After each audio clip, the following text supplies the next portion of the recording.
Thank you for listening to the show on Really Big Something Channel. May 15th, 2018.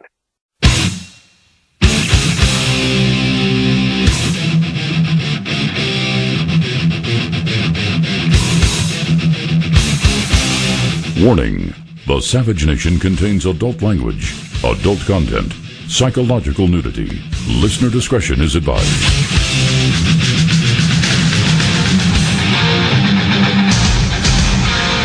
And now, America's most exciting radio talk show, The Savage Nation, home of borders, language, culture. And here he is, author of Liberalism is a Mental Disorder, Trump's War, and God, Faith, and Reason, Michael Savage. Whispering bells, oh so long. Whispering bells, love you so. Bring my baby, oh my baby. Well, I guess I have to take it on since no one else will. Everyone's just knee-jerking it along. And I asked this morning, has Israel lost the moral high ground? Why fire live rounds into an unarmed crowd? It's a simple question. It's apparent that that's what happened. And I am afraid for the long term rather than the short term. It's easy to sit and cheer and say, yay, Israel. No matter what they do, Israel right or wrong. That's a great thing to do. But if you think of the long-term consequences, it may not be such a great thing to do.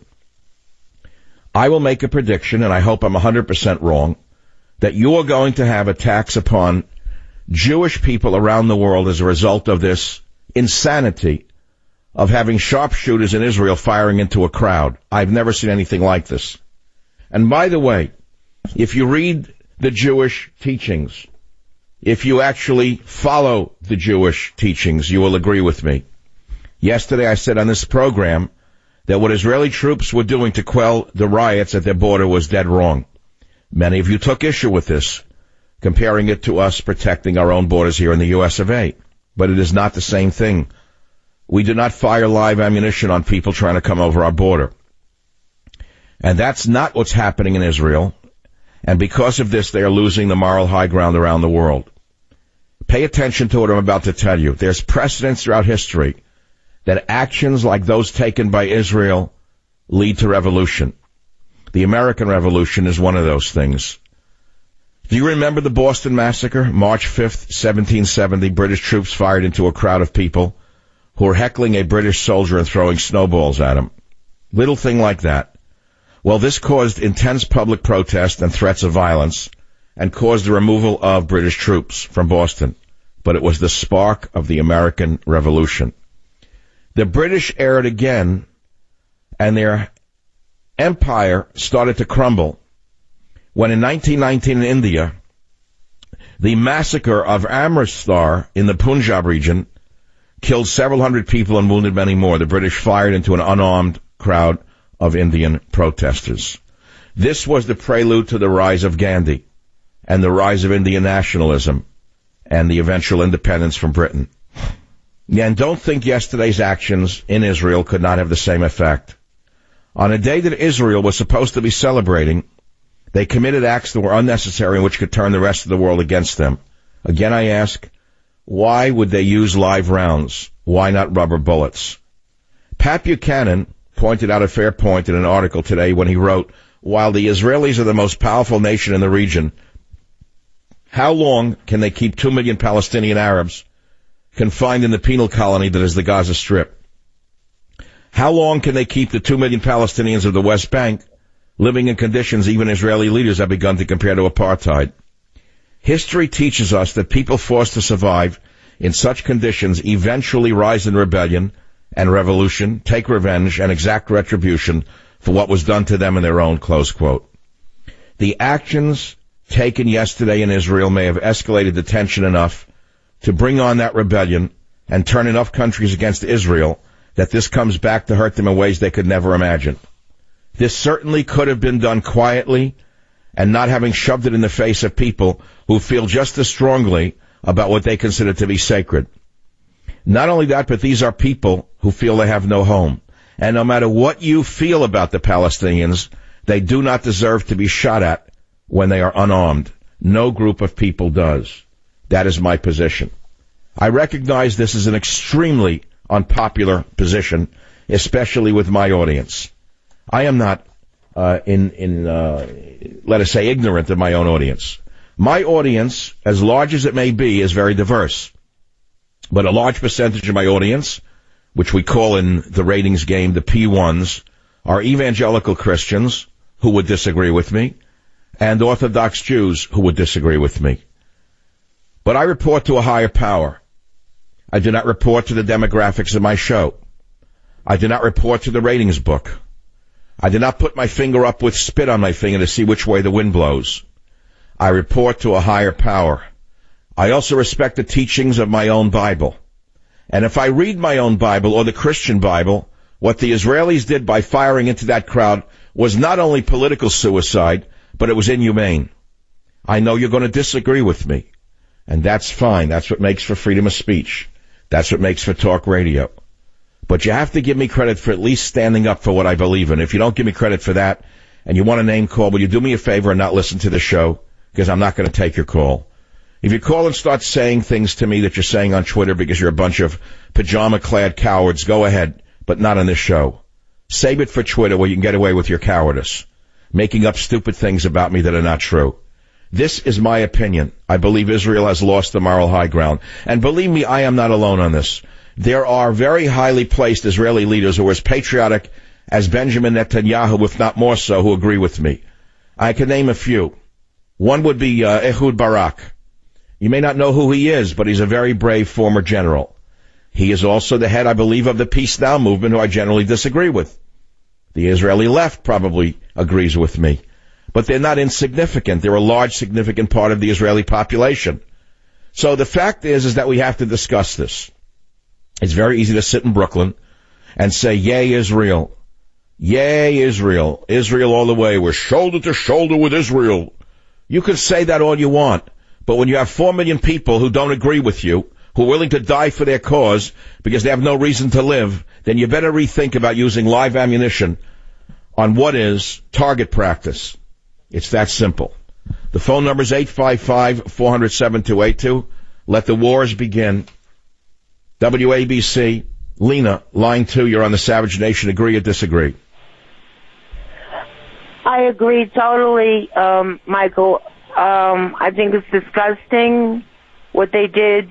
We're all God's children, first of all. And the Palestinians, that's including the Palestinians and the Syrians and the Americans, and we're all God's children. And this is going to be retaliation.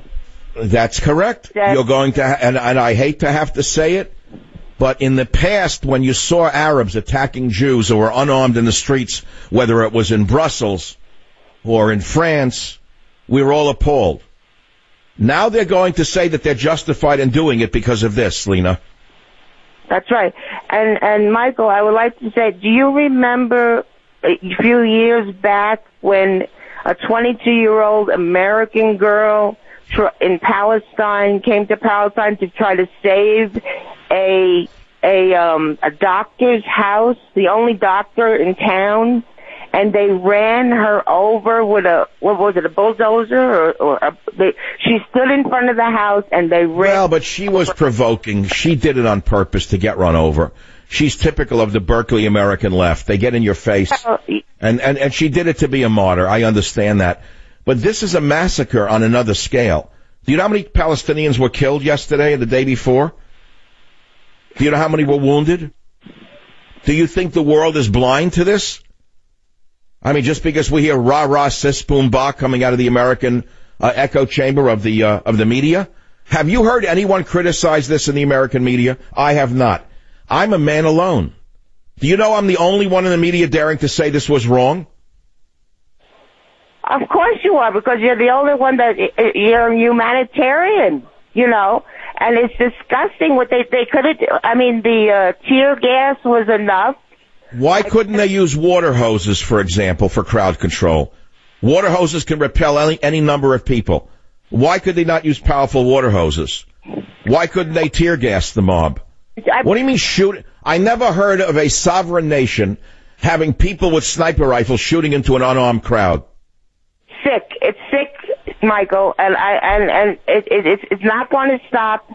No, and now it's going to escalate the violence around the world. That is my main point. Of course. So let's go to the bigger question to everyone listening to this show, because we've thought about this now for 70 some odd years. What is the solution to this problem? Now, Ehud Barak, who is a former Israeli general, who was a very brave man, do you know who he is? Not really. No one even knows who he is, because Netanyahu drowns out all the other voices in Israel. You would think Israel has no other voices other than Benjamin Netanyahu, who seems to be president since 1949. It's enough already. Why are there no term limits in Israel? I don't know, but I think... Well, anyway, there was a great movie many years ago. I forget the name of it. I wish I could remember it. Spielberg and a number of others did it. And in it, there was a scene where Israeli commandos dress up in burqas, and they go into the nest of the enemy. They go into a Palestinian stronghold in Lebanon, an Arab stronghold in Lebanon, to conduct a commando raid dressed up as women. And they all come out unharmed. Well, Ehud Barak was one of those young commandos. Ehud Barak is a certified American, Israeli war hero who believes in a two-state solution. He certainly has more knowledge of the situation than any of us talking about it on this show. Again, it's very easy to say, ya, sis, boom, ba. Israel right or wrong. I don't like that attitude. Because if we fall down to this level of hysteria, where killing unarmed people becomes the norm, it will never end. It's that simple. And so again, I say, I in advance do not apologize, but I offer my condolences to those of you in the audience who do not understand from where I am coming. I am coming from a biblically correct point of view. I do not believe in an eye for an eye and a tooth for a tooth. I am not an Old Testament talk show host. That's the easiest thing in the world to do for ratings.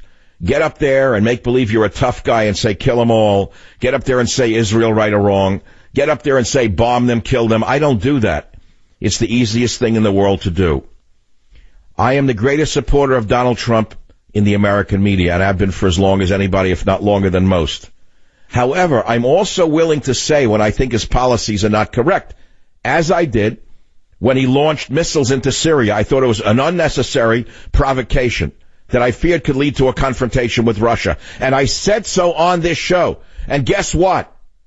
Guess what? The very same cowards who attack me today on Twitter and Facebook attacked me then.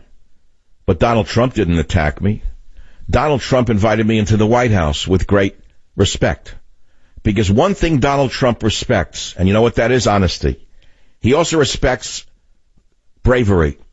He also respects loyalty. And the last thing Donald Trump needs are yes men around him in the media. This is the Savage Nation. We're open for business. The phone number is 855-400-7282. I'll be back. Join the Savage Nation. Call now, 855-400-SAVAGE, 855-400-7282. Savage. The Savage Nation is sponsored by Swiss America, the only company I trust with my financial future. Call 800-289-2646 or SwissAmerica.com. Thank you for listening to the show on Really Big Something Channel. Gaza buries its dead as death toll from protests that fence with Israel rises to at least 60. Trump administration preparing to shelter migrant children on military bases. How do you like that? How do you like that? How do you like that? Now we're going to take immigrants, illegal immigrants, and put their children on military bases. That is so stupid, it's unbelievable. So here we are. The world seems to be in such disarray, it's hard to follow all of the moving parts. And the easiest thing to do in times like this is resort to 2 legs good, 4 legs bad, to make an Animal Farm type of analogy. I've been supportive of Israel since I've been a little boy. I still support Israel as a grown man. But that does not mean Israel right or wrong. Just as no president can be 100% right, and many of you are such robotic types, it's hard to believe. Either you hate Trump 100% of the time, even when he does great things, or you support Trump 100% of the time, even when he does bad things. Is there no critical thought left in the country? The answer is very little. First of all, very few people were raised to be critical thinkers. That's number one. Number two, people are afraid to state what they actually believe. And number three, they're too lazy to think things through. So if my job as a talk show host is to provoke thought, then I will provoke thought by telling you exactly what I feel. And the truth, by the way, is the best defense. You can accuse me of anything you want, but all of it's false. I have come to this conclusion strictly upon my knowledge of history and what I know is going to happen as a result. I am a student of history. And when you do a thing like this and you shoot 60 people and kill them, and you injure 1,200 other people, you are going to open up a can that you can never close again. And I don't want to say a can of worms. It will be a canister of violence that you'll be hearing for the rest of your lives. And it will always go back to this day, to that day that happened. They will never forget it. They will never, ever forget this. You can only see it through your lens. That's your problem. I can see it through many eyes. And that's my power. That's my strength. And I don't expect you to agree with me. But again, I want to refer back to my opening monologue, because it's a very important one, and some of the points I made should not be forgotten, which is the American Revolution, triggered by the Boston Massacre, when British troops fired into a crowd of people who were heckling a British soldier and throwing snowballs at him, spark of the revolution. The British Empire began to crumble as a result of a massacre in the Punjab region. Well, several hundred unarmed Indian protesters were shot dead in the streets by the British. This was the prelude to the rise of Mahatma Gandhi and the rise of Indian nationalism and eventual independence from Britain. If you want to know what the solution is, I don't know what the solution is. You can say a two-state solution. It sounds good on paper. But are you going to tell me that if the Palestinians got Judea and Samaria, which you know is the West Bank and Gaza, and turned it into a nation, are you going to tell me they're going to turn into peace-loving individuals, or they're going to spend every dime that they get and every waking minute with an idea of only one thing, one idea only, which is to kill all the Jews and throw them into the sea? So what is the solution? I don't have it. Because if there was a solution, we would have had it by now. If a two-state solution was really viable, there would have been a two-state solution by now. Cain and Abel. Cain and Abel, read the Bible. Some wars never end. Some wars will never end. And maybe we have to live with this never-ending schizophrenia of Israel and the Arabs. Join the Savage Nation. Call now, 855-400-SAVAGE. They call me the Wanderer. Yeah, the Wanderer. All right, welcome back to the Savage Nation. Forget the rock and roll. I'm so not focused on rock and roll right now. This is like the end of so many things and the beginning of years and years of terror. You don't see it now because most of you are not paid to think ahead. You just don't think ahead at all. It just feels good to say, yay, Israel. Now, I'll go back to what I said yesterday, and I'll say it again today in case you missed it. First of all, the timing makes no sense to me. Where was the imperative for Donald Trump's administration to move the embassy to Jerusalem at this time in May of 2018? Tell me what the imperative was. Why now? Things were relatively peaceful, between the Arabs and the Jews. I said relatively. Relatively. Things were sort of stable. Why did they have to do this now? And number two, why with such fanfare? Why couldn't it have just been done quietly? Why did it have to be done with such a, what's the word I'm looking for? Like a football game. Like, rah, sis, boom, ba, we're opening the embassy in Jerusalem. You knew it would provoke this. Why do it? Who pushed Trump to do this? Who? Sheldon Adelson of the Republican Jewish Coalition of Billionaires? And why would he do that? He's a brilliant man. Why would he do it knowing it would provoke the world's wrath, number one, and result in deaths as it did, number two? Now, let me ask you another question so you can put it in a context. Let us say that the United States decided to open live fire on Mexicans coming over the border and start shooting them. Tell me what that would do to the immigration debate in this country right now. And tell me what that would do to the standing of the United States in the world right now. Tell me what would happen. You know what would happen. Say, fascist state, dictatorship, the hell with him. You know what's going to happen. That's what's going to happen with Israel now. That's as simple as that. I'm looking ahead. I'm not looking behind. First of all, I don't know why they had to move the embassy right now. That's number one. Why now? The things were quiet in the Middle East, more or less. Things had calmed down.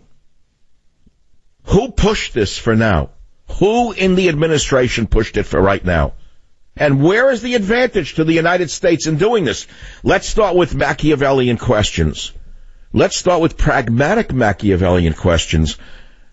In whose interest is moving the embassy to Jerusalem? How does the United States benefit by having moved the embassy from one city to another? Tell me how that benefits us as the United States of America. Where does it benefit us? What does it do for us? From the point of view of our survival as a nation in this very delicate world situation in which the world now resides, tell me how it helps America. Well, you could say it threatens China, it threatens North Korea, it threatens Iran, it threatens Russia. It shows the world that we're able to do anything we want whenever we want. I buy that argument. I buy the argument that projecting power in any manner often gets what you want. So you could argue that it was done strategically and specifically to show the world we're willing to do anything we want, wherever we want, however we want. I can buy that argument. I personally wouldn't choose that as a form of diplomacy. But I'm not the President of the United States. I'm only a talk show host. But I open it up to you, the listener. What do you actually think? This is a talk show. This means you talk, I listen, I talk, you listen. It's called a dialogue, not just a monologue. And believe me, I could have done other things today. The easiest thing in radio is to avoid inflammatory topics such as this. There are so many other stories that are worthy of discussion. But to me, this is eating me alive. I could hardly sleep last night. I mean, I sleep very well, generally, because I'm pretty honest. Especially on the radio, I try to give it my all, and I run that extra mile for you. And I try to give you what I think is true. And as a result, I sleep well. I rarely second-guess myself. But today I was very, very concerned because the world is not a better place today. It's a worse place. And what's even more worrisome to me is that there's been no outcry in this country from the Democrat Party. All the Trump bashers had nothing to say about this, which is really weird. We know that Trump bashing is at the end of its road. We know that. The schmucks like Alec Baldwin, they've run the course already. They burned it out already. It's like a bad joke. No one cares about it anymore. It's done and over. And even Willie Brown. You don't know who he is. Most of you don't know who he is. Even Willie Brown, left-wing Democrat here in San Francisco, came up and said it's enough with the anti-Trump stuff. It's not working. It's not selling. The Democrats are not going to win on that campaign. Everybody knows that. But even they have said nothing because they're afraid to be seen as anti-Semitic. I can tell you right now by what I'm getting on my Twitter feed. Right away I become an enemy of so many people for simply expressing my viewpoint. They make things up. You can't believe how stupid people are, the things they will say. But what do you think? Mike on WABC on line 8. Go ahead. What's your opinion? Yeah, I'd like to put 2 or 3 more bricks on the wall. Another point of ignition was Bloody Sunday in Northern Ireland, which arguably gave a renewed purpose to the IRA, and look what happened to London for 25 years thereafter. So in a way you're agreeing with me that violence provokes more violence? Entirely, and the lack of the recognition of humanity in itself is disgusting. But Mike, that's what's bothering me, that no one seems to be talking about the Palestinians that were killed as human beings. Well, the Catholics of Northern Ireland are akin to the Palestinians in several ways, one of which is an oppressed people. Well, I've heard that argument before. And I also know that the Irish were sympathetic to the Nazis in World War II, which tends to lessen that particular perspective. I mean, the Irish government permitted the Nazi U-boats to refuel in Ireland in World War II. You know that. Yes. And there's always been a streak of anti-Semitism in Ireland as well. So it's not so much that they like the Arabs. I think that it's more that they dislike the Jews. Well, and there's also the fact that Arafat was an enormous ally to the IRA. So from their perspective, they were sympathetic and sympathetic. What do you mean? Arafat provided what? What he provided weapons? That's correct. Well, are you Irish? I'm not sure what you're. Would that matter? I mean, I'd just like to know. Are you from Ireland? No, I'm New York Irish. And your perspective, though, is clearly in support of the IRA during its years of violence. My perspective is these are wars of people who are deeply entrenched for the sake of real estate, and these are the realities and the fundamentals that they've been brought up with. And for us to sit over here, safe and sound for the most part, we're not walking in the other guy's shoes. And what happened? But what I'm saying is, I can walk in the other guy's shoes mentally, and they're never going to forget this day, are they? And I commend you for that. I think that your train of thought needs to be heard. Mike, I think it's important, and I don't know you. Maybe you know more about me. You listen to the show from time to time. Did you vote for Donald Trump? I don't particularly like him, but I do, in a very measured way, see some purpose in what he's doing. This particular event, I think, was an enormously bad decision. No, I'm saying, but did you vote for Trump or you voted for Hillary? Hillary. So you're basically a Democrat. Entirely. Okay. Well, it helps us understand a little bit of your perspective, but the country is divided. And I'd be remiss to not have Democrats call the show. I mean, there is a time and a place for agreeing on things as well. I've agreed with Charles Schumer when we joined forces to stop the Dubai port steal. I'm aligned with Lindsey Graham to stop the killing of the elephants. What does that make me, a bad guy? No. I listen to you every day, and I see the evolution of your recognition of humanity, and I applaud it. And I also wanted to touch before you... that's such an important statement. The evolution of your humanity. I have never ceased being a lover, a man who respects humanity. I don't care what color they are or what country they're in. Human beings are human beings. I mean, if you tickle me, do I not laugh? The Shakespearean play. I think it's from Lear. Isn't it from King Lear? If you tickle me, do I not laugh? So are we not all the same? At a certain point, are we not all the same?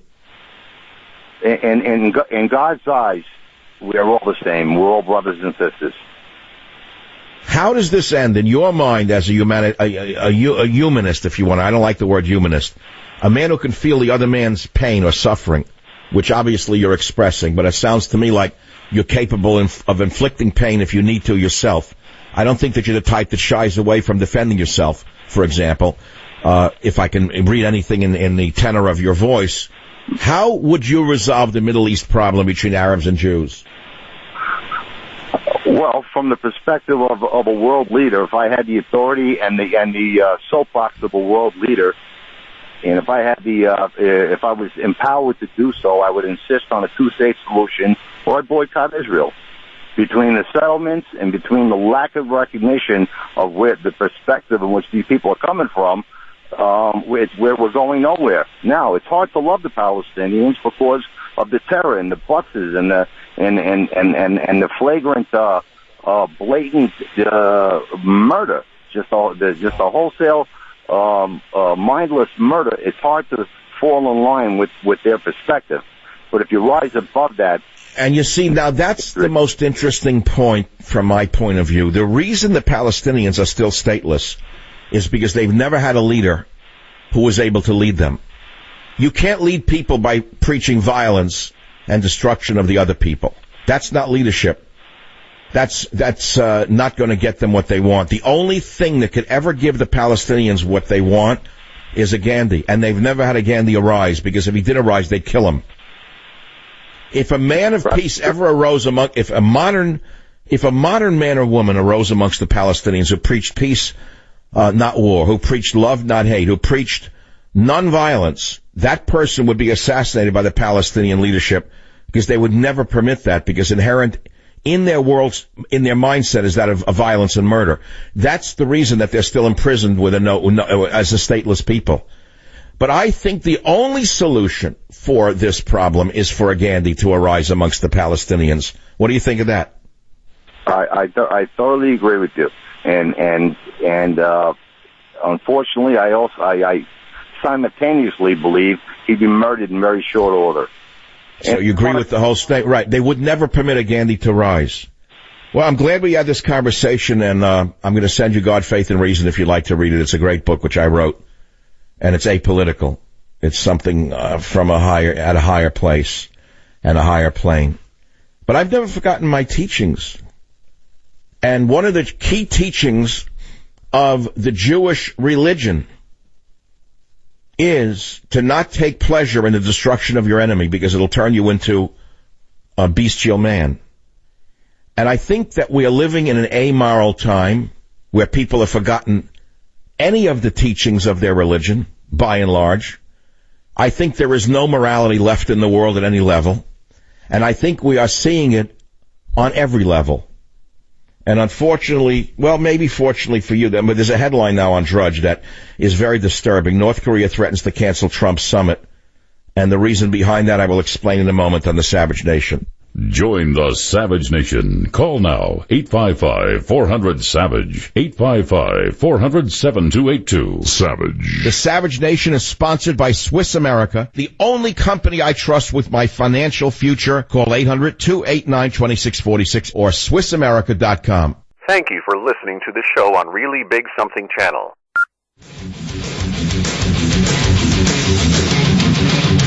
Well, you know, I talk about sleeping a lot. It's why I'm able to do my show every day. And frankly, it's gotten really good since I got my Casper mattress. The engineers at Casper have really outdone themselves by creating the most exceptionally comfortable sleep experience ever. I want you to get one, and you'll totally understand why it's not just my favorite mattress, but the Internet's favorite as well. Casper has created 3 unique mattresses that will help you sleep cool and comfortably year-round. There's the Wave mattress, the Casper mattress, the Essential mattress. All of these are designed with zone support to coddle and comfort your every move. They all provide the perfect support for every position you sleep in. So I want you to see for yourself why Casper has hundreds of thousands of happy customers like me. Try your Casper mattress for 100 nights in your own home for free. Free shipping, free returns. You don't like it, they'll pick it up. Go to Casper.com, code SAVAGE, and save $50 on the purchase of select mattresses. It's that simple.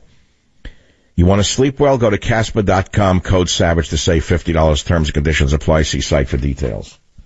Well, we go back to the big issue of the day. I have a friend who is in Israel right now who just sent me an email about a friend of his. I wish I could find it. I think I could find it if I search for it. Here it is. I will not read the names. It says, Michael Savage, my very dear friend and his daughter are in Israel right now and currently in the Upper Galilee. The word on the street is Israelis are not happy with the response of the government. He is on the ground talking to friends we have, and they would agree with Michael 100%.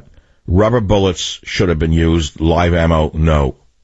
You're spot on, and if Israelis could call you from Tel Aviv, they would say you are right. Water cannons and tear gas, as you say, not live ammo. So don't think I'm alone on this. The ramifications have not yet been seen. And they will be seen. And that's the sad truth. This will never be forgotten. Now, the statement of humanity that I was quoting was not from Lear, it was from The Merchant of Venice by Shakespeare, where Shylock says, to bait fish withal, if it will feed nothing else, it will feed my revenge. He hath disgraced me and hindered me 500,000, laughed at my losses, mocked at my gains, scorned my nation, thwarted my bargains, cooled my friends, heated mine enemies. And what's his reason? I am a Jew. Hath not a Jew eyes? Hath not a Jew hands, organs, dimensions, senses, affections, passions, fed with the same food, hurt with the same weapons, subject to the same diseases, healed by the same means, warmed and cooled by the same winter and summer as a Christian is? If you prick us, do we not bleed? If you tickle us, do we not laugh? If you poison us, do we not die? And if you wrong us, shall we not revenge? If we are like you in the rest, we will resemble you in that. If a Jew wrong a Christian, what is his humility? Revenge. If a Christian wrong a Jew, what should his sufferance be by Christian example? Why revenge? The villainy you teach me, I will execute, and it shall go hard, but I will better the instruction. Shylock, Merchant of Venice. Join the Savage Nation. Call now, 855-400-SAVAGE, 855-400-7282. Savage. Thank you for listening to the show on Really Big Something Channel. Hey, there he is. How's it going? I'm having a stroke. Are you going to shake my hand or what? I'm having a stroke. Wow, you're not even moving your arm. I'm having a stroke. Are you okay? I'm having a stroke. Your face looks weird too. I'm having a stroke. Are you having a seizure or something? I'm having a stroke. When someone is having a stroke, they may not be able to say it with words, but their body language will tell you loud and clear. I'm having a stroke. You just need to know the sudden signs. Look for FAST, F-A-S-T. F, face drooping. A, arm weakness. Or S, speech difficulty. Then T, time. Time to call 911 immediately, because the sooner they get to the hospital, the sooner they'll get treatment. And that can make a remarkable difference in their recovery. Know the sudden signs. Face, arm, speech, time. Spot a stroke fast. Visit strokeassociation.org. Brought to you by the American Stroke Association and the Ad Council.